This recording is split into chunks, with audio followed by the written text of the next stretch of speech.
Hi guys, Dave in Texas here, and what you're looking at is a beautiful old Vox Valvetronic 120 watts. Unbelievable.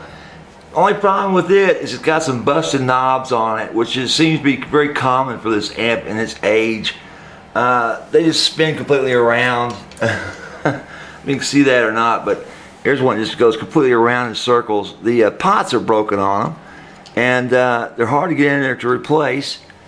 But you know, it's worth a job to fix them, and you can pick one up fully working for around 450 bucks if it's a good one. And it's an excellent amp to have in your well, in your arsenal of amps. Basically, it's a great amp, and the prices you can get these for when they're not completely working is outrageously cheap, you know, for the little bit of money it takes to fix them up. I've seen them go on eBay for $150. They have the same problems as this, and it's not that expensive to repair. It really isn't. So check them out. So you can come up with a great buy and bring it on over. So hang in there, guys. We'll take the back off this and we start working on it to repair it. Okay, we got the Vox open, and look what I found in the back of this thing. You know, it's just bizarre. It's a padding, an aftermarket padding these guys put in here. I don't know why they put that in there, but they did. I guess to help push the sound forward. They may have some leakage in the back. I'm not really sure what the idea was this, but there's no harm to it. There's nothing electrical back here. So hang in there, guys, while I get this rolling, get this chassis out of the box. Well, I've run into something strange, and I always document this stuff. I was removing the screws for the chassis, and only one of them was in contact with the chassis. The rest of them just came out when I pulled on them. So that's totally bizarre. They're just kind of in there under pressure, but not screwed into the chassis. So that's got me a little concerned. Who's been in here screwing with this thing? I think I'm real careful with this particular unit. That's got me worried. Well, I got the chassis out of the Vox, and first things first, what I have to do is clean this thing out because it's just full of dust. It looks like it's been a long time since anybody's been in here. Excuse the noise, guys, but it's got to be done. Wow, look at that. That is just really dirty. I'll have to wipe this down with a damp towel later on, or a sponge. I really don't want any of this dirt or dust to get in here any further than it's gotten in here and contaminate any of the boards, cause them any problems. Each thing's got plenty of dirt on and in it. That's going to take some time to get that cleaned out.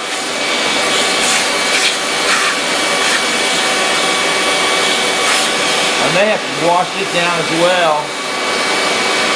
Some of it's caked on there.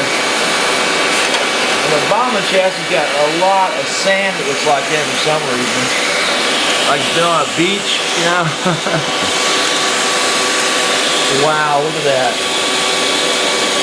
I can't really get to everywhere I want to go, but the main thing is I want to make sure to get this top board cleaned up. That's what I'll be working. I'll be working on this right here. Taking it out. I'll be taking that top board out to replace the control knobs. And what I need to do, as I remove these connectors, I need to mark those as well to make sure that you know, they're all in the right place when they go back. Follow me? Some of these don't have go no go. It's just like, well, they fit. Of course, they're all very close to one another, but it's just better to mark it to be safe. So, as you saw me mark the others I've done, I just take a piece of blue tape, I write on the tape, say what it is, and wrap the tape around it. Very simple operation. And that way I don't have to depend on my memory if it's good or not. Because sometimes I do forget, but my tape does not forget. Okay, so first things first, this is a left multi-contact, left, white. Uh-oh, somebody likes me. Oh boy. who's that? That's from long distance. I gotta get that, guys. Hang in there. That's from out of state. All right, talk about coincidinkies. That was a guy that I just finished his video. I just finished editing it and getting it set up to save on YouTube today. So, gosh, guys, the next step is for me to take off all these knobs off. These are not disconnectable after checking them out a little closer. And that's a little concerning. I got to make sure that these don't get bent, broken, or spindled. And this one actually has an extra sink over it, a dead ground on it to keep it in place, because it looks like it has issues of moving about, and it's like a design fix-up, kind of like this one here should be. I don't know if you can see what I'm pointing at or not. Let's zoom in there and show you what I'm talking about. Sorry guys, this camera's kind of upside down today, and you still can't see, it's too far away. Alright, you'll look, you'll see a little piece of silver metal over the top of this one. It's like a secondary thought, because this thing probably kept breaking off. Well, this one itself is turned, this one's turned, same size, same circumstance. It's just the wires on there are so tight. This one at the very end over here is the same circumstance. This one you're looking at now, the white one, it's been bent and turned on the board. That concerns me a lot, right? As well as you got some caps over here back at the original spot I was showing you that have been bent. Right, you see those two blue caps? Those have been bent to place. Why on earth did they put those there right next to this chassis contacts the box? I have no idea. That was stupid. That's just waiting for those to break off. Anyway, what I got to do is pull all the appropriate knobs, which is from about here to here to the jacks. Let's try it again. What I got to do, guys, is pull all the knobs off and get the washers and nuts off from about down here to down up here, okay, up to about the bypass and the master switch.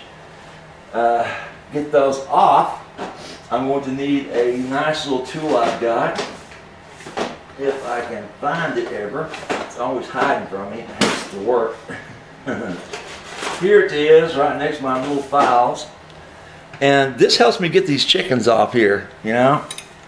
Much better than try to just force them off. See what I mean? Ta-da! Works really well with the chicken pickers, chicken heads. So I'm gonna get all these off of there. And you're looking at, oh boy, you're looking at different shafts than I was expecting. I was expecting smooth shafts on this, but they are not. So I may have to put a drop of lightweight glue on these things to get them to stay on, because I think my replacements, the only thing that are available are smooth shafts. Unless they're oversized or a bit oversized, they will come right off again. So I gotta make a decision on that. And they're not cheap at all. Those new potentiometers, like 10 bucks a piece. And I need like 7 of them, because 7 of these things are broken or worn out. And since I'm in here, I'm going ahead and replace the jacks as well, if I can get some jacks in here. And get that done as well, since I'm in here anyway. But if they're in good shape, just need to be reset. There's no sense doing them. So all we're doing is just taking off good parts, putting on different parts. And when I was playing with this amp earlier, it sounded, you know, not too bad as far as, you know, plugging in was concerned. There's nothing loose in there. There's nothing scratchy about it. Just clean contact. Just needs, I think what this needs a little bit of resetting to add the pressure to those contacts, so the jack will stay in there a little better. But it's not falling out or anything. Okay, so I got these all out or off. Next step is to take off every nut, every washer, so I can drop that board down and get to these pots. These right here. that spin completely around. I mean, completely around. There's nothing stopping them. I was like, damn. And look at this. The shafts on them are broken. They're coming right up. Like, whoopsie. But the guy who bought this did it because when he plugged in, he realized he still had a tone circuit. He still had a sound circuit, which means the preamp's working, everything's working on it, except that the pots are broken. And I think that's what's wrong with a bunch of these little 120s from this period. Anyway, it's not that expensive to fix these things, guys. You know, if you take it to the right shop. Of course, I'm doing these for half price for this guy because he's letting me use my videos on these. So hang in there, guys, while I set up to get these nuts off here. Well, guys, you can see we're back working on the Vox, and very slowly what I'm doing is taking the leads off the board so I can get this one board out of here that's jammed up in it. I can't get it out without removing these. So I've got to mark these and remove the twist ties or the snaps on these, get them loose. I don't want to really take them off the board if there's you know, if they've been soldered there, the connections. But I'll tell you what, guys, I ran into the most persnickety 2 screws that were holding this board over on one side that had no place to go. So what they did, they glued on a couple of posts and put a couple of screws in it before this thing was assembled to put this top board on, right? If it wasn't for this crazy little device here, I would have never gotten those screws out of there. It was impossible. You couldn't get a 90-degree in there to get to it. You couldn't get anything into it except for this little twisty tie thing here that actually turns the screw. See that? It pays to have every tool in the book, guys. I'm telling you. If it wasn't for this, this job would be over before it started. I could not get that screw out to save me with anything but this tool here. Let me show it all together. And I can't brag enough about it because I've had it for years and years, but I seldom use it. You know, it's just one of those things where when you need to have it, boy, it's good to have it. You put it back all in its box, don't lose anything on it. But man, oh man, that was the toughest darn 2 screws to get out of that thing. I couldn't believe it. You know, I tried everything but this at first, and I just gave up and said, okay, fine, it's time to get the snake out. And I had trouble finding it at first, and I don't remember where I put it. It's been so long since I used it. Well, let me show you this thing in its box so you can see what it's all about. So that if you ever have trouble trying to get a screw out, you know, very tough spot, this is the tool to go to. And there it is, snake driver. Open this thing up. This is so old, the plastic's faded on it and worn away.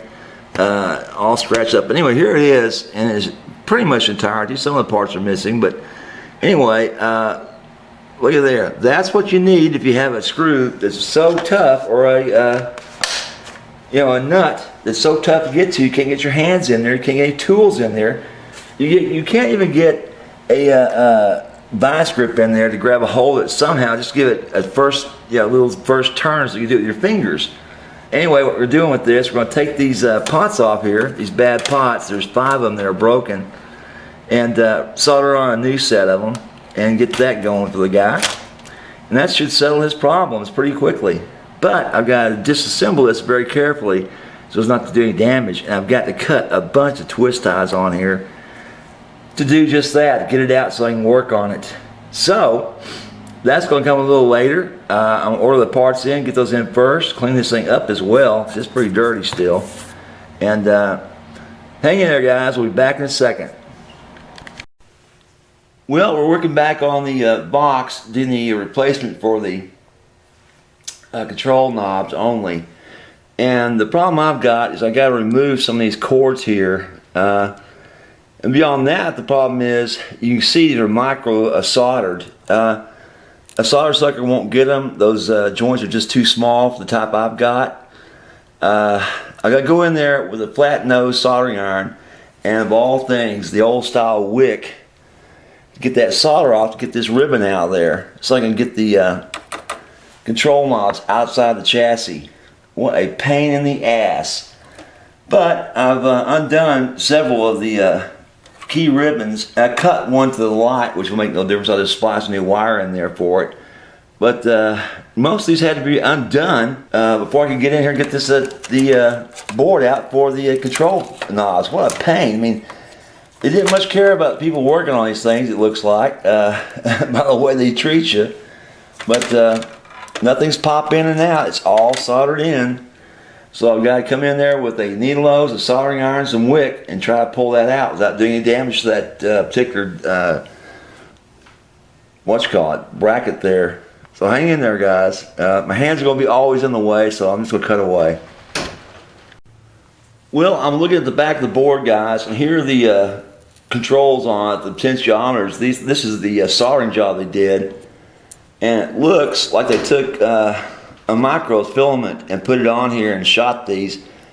And I don't think my solder sucker's going to get these things off here. I'm going to have to go back with the old style again with the wick. I can't believe this. I haven't seen anything like this in years. I mean, normally you see on a board itself, they have a nice big blob of solder to get off so that it holds properly. But this is micro soldering on very small posts. So unfortunately, my solder sucker won't do that. It depends on a regular size solder setup, like you see not on this board anywhere. It's like, good God, I don't get this, but they sure did save on solder. And this is kind of like the orange types. It's got a lot of, there's no lead in it, so you see a lot of bad solder spots, all dead cold solder spots, 1, 2, 3, 4, 5. There's some burnt ones on here as well. I have to check those and make sure they're not ruining those resistors. You see them down here on the left hand side where my pointer's not pointing. Down here, whoopsie, you see these burnt spots, right? Down here low, right through there. And those I'll have to check to see if I have to replace those. I think those may be burnt. They look pretty crispy. The solder's all blackened, so I definitely have to replace that, at least reflow it or put some new solder on there. But these oxidize with the no lead, depending on what year it was made. That's what's just crazy about these things. Anyway, hang in there, guys, while I get these potentiometers off here. There's 4 I got to remove. Hang in there. Okay, guys, I do want to show you how I do this the old-fashioned way with a soldering iron and a wick.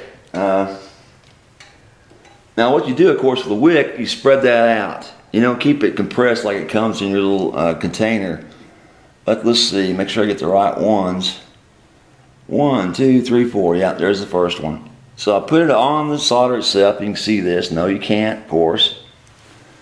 Son of a gun. I don't know if I'm going to be able to do this or not. That's the first one right there. And I put it on there. I hold it to it. Right? Wait till it smokes up a bit. Till it removes that solder. It'll go right into the wick. Of course, my iron's not hot enough because it's been sitting there for a while. I've got a control tip on it that does help remove solder. Now I can get it. No, that's just not going to work. I can't get that off like that either. I got to use a solder sucker. Son of a gun! That's just insane. Look how much solder came off on that wick. I can't believe I didn't take that right off. It should have. And it almost pulled the post off with it.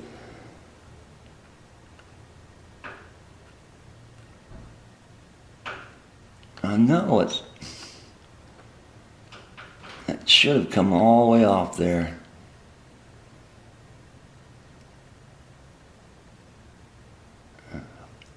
It's not been that long since I've used this before. It's been a couple of years, but well, maybe longer than that. That should have come clean. It sure didn't. Son of a gun.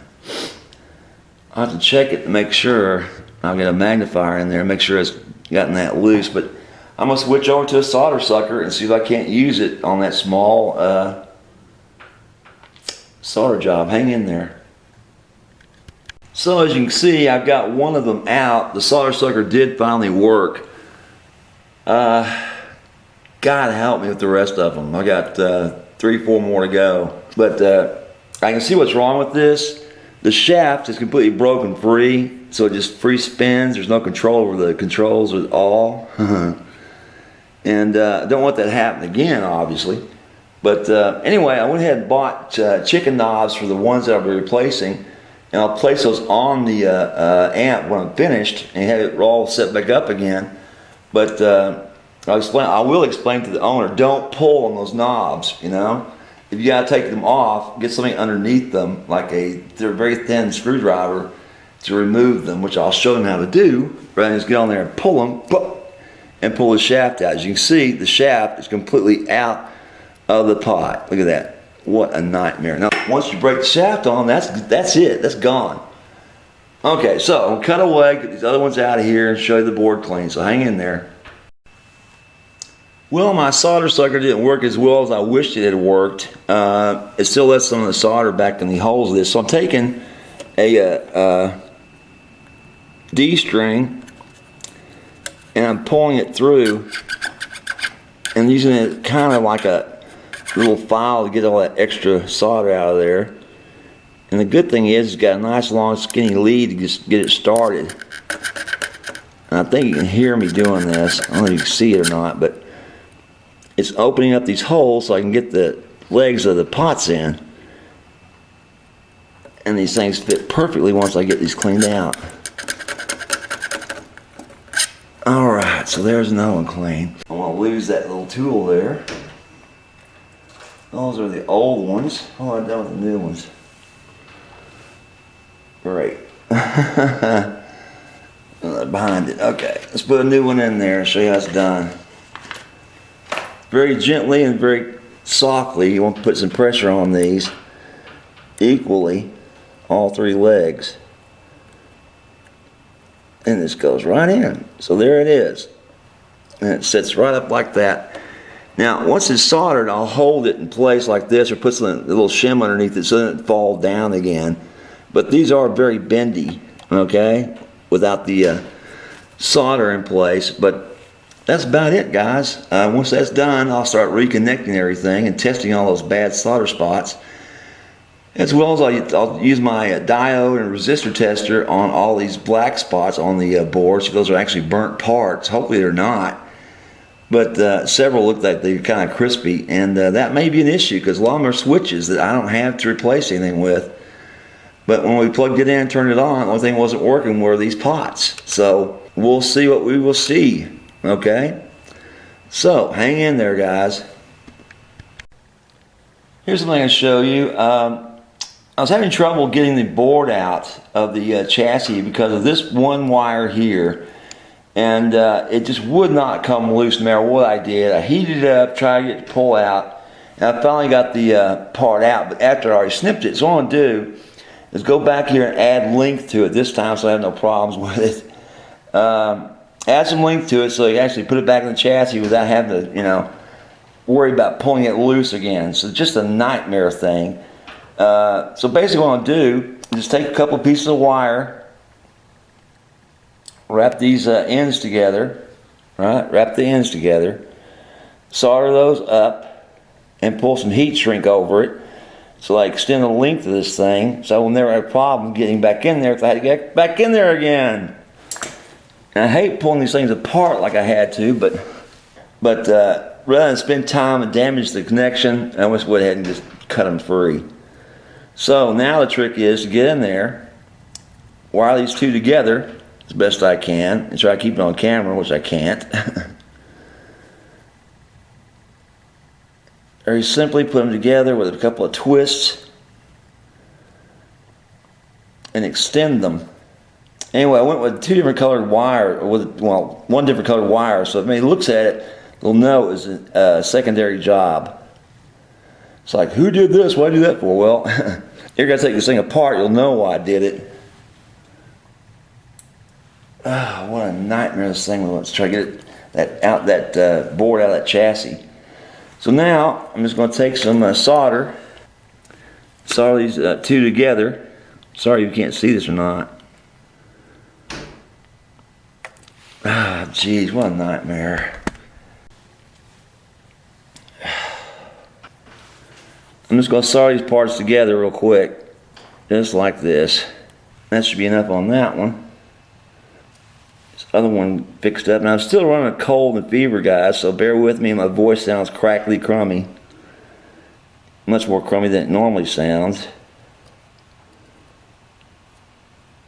And the darnest thing is, you get that post-nasal drip at night, and it just gets your throat all scratchy and irritable, and you're coughing and hacking all day. Come on, baby. And it just takes a couple of drops on there, and those are two together now. They won't pull apart. Ta-da! And now to connect them to the other side. So hang in there, guys, while I set that up and get that done and get this board back inside the body. Okay, one of the things I forgot to do, pull out a piece of heat shrink, make sure it fits. And you can get these kits like this pretty cheaply, but you don't need to use a whole piece. You can, use a bit of a piece just to heat shrink this up. Anyway, you don't really have to heat shrink it, but it does add integrity to the seal. Just put that tube over there, shrink it down. I'll cut this in half because I don't need all of it. Oh boy, come on, nose. Like I said, anybody gets inside this thing will know immediately if something's been done to it, this particular wire, and when they go to remove the chassis, if they ever do, and they can do it because I did this, they'll thank me. Thank you, whoever thought about doing this, made less work on me. Oh man, this parts when they get old like this are just hard to get off the board, especially if they've been soldered in. Just minuscule amounts of solder. Now, the deal is to take a little bit of heat. Let's see what I've got laying around. Take some heat and shrink this shrink tube up to fit. And just kind of run the heat, over it just briefly. Turn it while you're doing it. And that's about it. And that's all heat shrink up. And you can do it with a flame, you can do it with a soldering iron, whichever is convenient. I like a flame because it's a lot faster. Alright, there she goes. Now they're both heat shrinked up. Now they're nice tight connections. No chance of those shorting out. Okay. Let's finish this job up.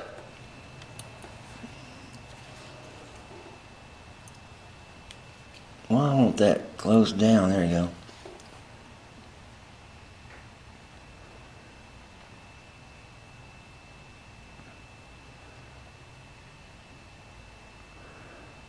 As you can see, my soldering iron is trying to give me a hard time as usual. These lower wattage ones do this. I'm using a broad tip, but I should have a fine tip on. That did that one. I should have a fine tip on this. I have to replace this later on.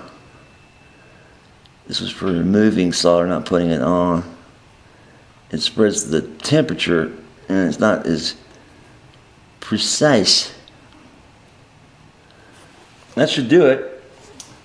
Check that real quick. Make sure they don't pull apart. You can go, okay, slide the heat shrink tube over it.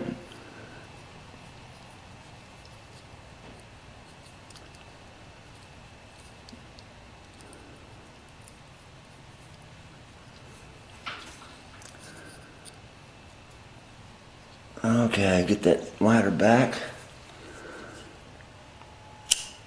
Now let's heat it a little quickly. Like that's done. Flip it over. Do this one. Hope it's in the camera. I'm only do it once.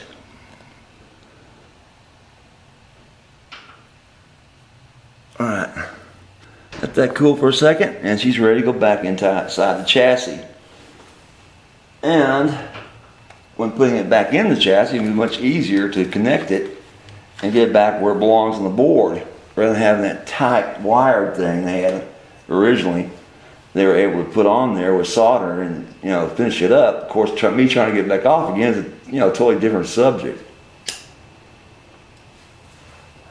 And I'm sure it won't be in the way. I'll just tuck this out of the way when I get it in there. There's plenty of space inside this thing. Only problem with this, it's got a lot of dirt in it. Then I'm gonna have to come through with a vacuum cleaner and suck that stuff out. And there's your output and gain preset potentiometers and their resistors. I need to test those real quick with my new little tester. But those have been dialed in at 50%, so I'll just leave those alone. Whoops, sorry guys. What I was pointing at is on the board is two potentiometers here, if you see one of them. But anyway, they're gain and volume output channel preset, the potentiometers that you can set, you know, to raise whatever, but they're fine as they are. We'll leave those alone, but we'll test those resistors to make sure they're okay with my little tester later on. So now we're actually at a point to start the reassembly of this thing, this monster, and get it all back in one piece, right? But, well, okay, as you can see, we got the Vox all back together again. Nice in one piece, all lined up. And the only thing we got to finish up is the zip locks, right? These little jewels here. So I can twist these wires together so they won't be out there in space. Yeah, I had to cut quite a few of these things, but once I get these back on here, there won't be a problem. My fingers decided to work. Anyway, once I get these back on here, there won't be a problem. They'll be back together again, ready to rock and roll. Now, of course, I was told by the owner, the only thing that was wrong with this particular amp is that the control knobs were broken on it, such as the volume and the oh, what else? Oh, 3 or 4 different controls are broken. The potentiometers are broken, and sure enough, they were broken, and I replaced those. And I'm glad, I'm very glad that I ordered the chicken knobs to go with these new potentiometers, because they don't have the old style. So if you'll look, I've got 4 of these that have no serrations on them. They're not split tops like the old style. They're all one solid piece. And so therefore I bought the chicken knob controllers to go with those as well. So I have some extra ones left over when this is done, or at least he will. So what I've got to do is go in here, lift on its side very gently, because the tubes are right behind this. That's why I got this nice big thick rubber mat. I'm going to turn it around here just a second. Hang in there, guys, while I switch this thing around. I don't know how well you can see down into this amp, but I'm replacing the zip ties I had to take off this amp in order to get this board out of the chassis and get it repaired. But the repair went pretty good. All 4 new controllers are back on there, and they're working real nice. As far as just running about and turning about, just moving basically. I've not put power to this yet. I'm going to go ahead and put it back into the case and hook it up to its own speaker system and go from there. Like I said, I was told by the owner, the only thing wrong with it is those 4 control knobs. So far, that's all I found on it, the problem as well. And anytime we take these little zip ties off here, we always want to put them back, because there's a reason why they're on here to begin with. You know, Vox said, hey, we don't want these wires hanging out in space. We definitely don't want them getting caught on the chassis when you put it back into the, have the wires get caught on the box once we put it back into the system. You don't ever want to over tighten these things. You just want to get them tight enough to hold the wires together and out of place with one another. Out of the way of being having this thing closed properly. I think there's about a half dozen of these things that had twist ties on them. I'll need to go through here and make sure that I get each one of them and get it done the way they did it. It's not too hard to do once you know, start off, you can see, because the wires almost go back together themselves. You know what I'm saying? It's almost as if they have they have a memory, a tensile memory to them that will help you out. Or if you ever have to take your amp apart, I strongly suggest you don't rely upon your memory or just photographs of the internal parts of the amp when removing things like jumpers and connectors. Always pre-label those. You know, label those up so that you know exactly where they go back to, and there's no guessing involved. Because yes, you can have parts that are right next to one another that are real similar in connectors, and it can get real confusing real fast. You can do some damage to your board. So I always use that painter's tape to mark these where they belong. And it's going along pretty well. I think you can see some of the work I'm doing. But I've got a couple more to twist tie up here, as well as over there on the other side. I think, no, those are still together. Yeah, I got one over here I got to do with that as well. So I've got 2 more to do and we're finished with this. Or maybe 3 more, let's see. Now we've got 2 more to do, then we're finished. And we're ready to put it back into its compartments. Put it back and hear it play. And I think, if I'm not mistaken, he knows somebody supplies these things, but I think they never get a chance to get in touch with them and get it from them. So I had to go to my source. And I think, if I'm not mistaken, my source is more expensive. So next time I have to buy parts for a box, like the pots, I'm definitely going to check out his source. I said, these things are not cheap. Plus, they're not the right part, really. If this was true vintage, you'd like to see a split top with a serration, you know, that matches knobs. And it's going to look, you know, knobs are going to look kind of the same, but they're going to look newer. And that kind of bugs some people about their vintage amps. They don't want to see new parts on an old amp. And you know, I can't blame them. You know, I don't either. I don't replace parts on an old amp with new ones if I can't, you know, if I keep from them. If I can find new old stock, that's exactly what I go with. And I think I explained it to you before about my new old stock source drying up, unfortunately. So now we have everything but the on-off switch control light hooked back into the system, and we're going to cut away and put that together and then show it inside the box itself and possibly playing it. So hang in there, guys. Well, I've got the box of the Vox, the Vox box, on the work table, my workbench, and all I got to do is just, you know, slide in the chassis. And there's only 4 screws on each side that hold it in place, believe it or not. It's not many. There's actually more that hold the backboard together on this than the chassis, believe it or not. Anyway, do that, hook in the speakers again. Then I'm going to set it back down on the floor, plug in the guitar, and plug it in. I'll run it up, I think, on my Variac and just run it just a little bit up through the voltages. Make sure there's no issues to it, since it's been apart for a while. But the main thing is that it should work. And so I can do this without knocking the camera over. And the fun part about this is that there are tubes on the bottom of this chassis, and you have to be very, very careful with those and not break them by sitting on something hard like a workbench.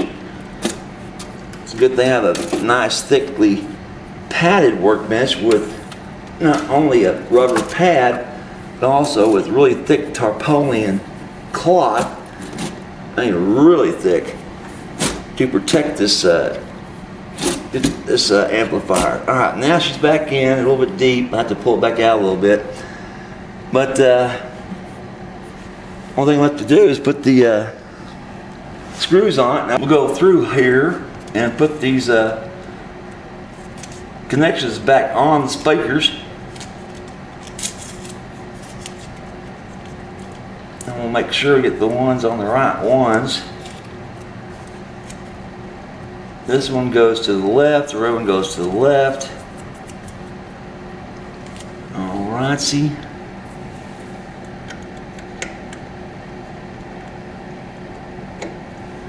And this one goes to the right. Now, even things like this you want to mark, because you know your memory can play tricks on you. I mean, yeah, some of these things the wire is just not long enough to reach. You know, the part you want to reach it with is wrong, but these, yes, you can reach the wrong part, put them on the wrong connections. Get that messed up. You don't want that to happen. This one goes on the right, the black one.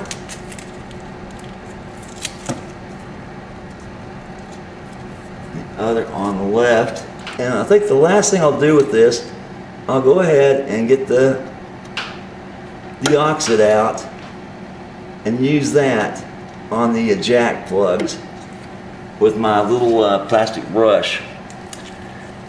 And just make sure there's no issues there. So we got it all back connected again. Next step, get those screws in there, get that chassis back together, and get it screwed down to the case.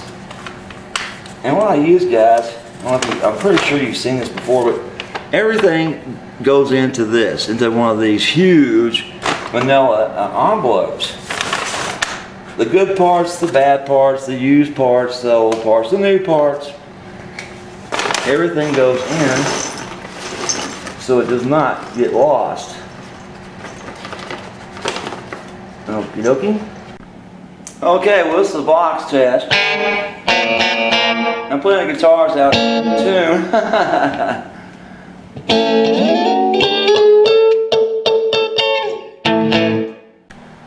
Hi guys, Dave in Texas here, and we got right now is a Vox amp that's kind of old, but we got it running again and working. Go ahead and introduce yourself and tell us a little about your guitar, your gear. Okay. Hi, I'm Jordan Martinez, playing a Diamond. It's an M75 tremolo, so it's got the Bigsby knockoff. Got a Vox Valvetronics. It's an 80-120 VTX, and I have the matching pedal board. I don't remember which model that was. Nice. But it's the full. Yeah, it's the full one, guys. Yeah. The double pedal. Yeah. All right. Well, do you play in a band anywhere locally? I play for a church locally. Well, okay. Name the church, the address, and that email. Okay. Play at Seven City Church in downtown Fort Worth. I don't have the email on the top off the top of my head. You have the address, downtown street? It's right off of Lancaster. Okay, good. All right, so we'll know where to come visit you. Okay, nice. That's nice. That's sweet of you. Okay, go ahead and let's hear your guitar play. Let's hear your thing.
Oh, that is sweet, dude. Thanks. Yeah. Okay, well, guys, any questions, give me a holler. Dave in Texas. Say bye. Bye. Thank you, Dave. You're welcome.